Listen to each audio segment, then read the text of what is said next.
في عالم الأمن السيبراني، كتير من الناس يعتقدوا إن الهاكر المحترف هو الخطر الأكبر على أي مؤسسة، لكن الحقيقة إن الموظف العادي ممكن يكون أخطر بكتير.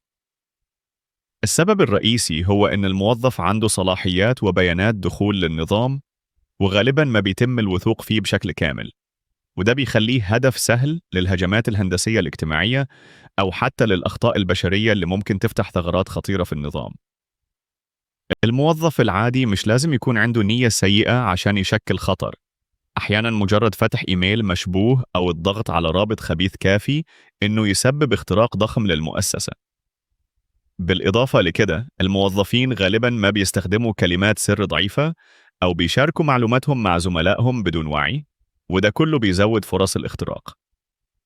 عشان كده، تدريب الموظفين على الوعي الأمني ومتابعة سلوكهم الرقمي باستمرار أصبح أهم من أي وقت مضى.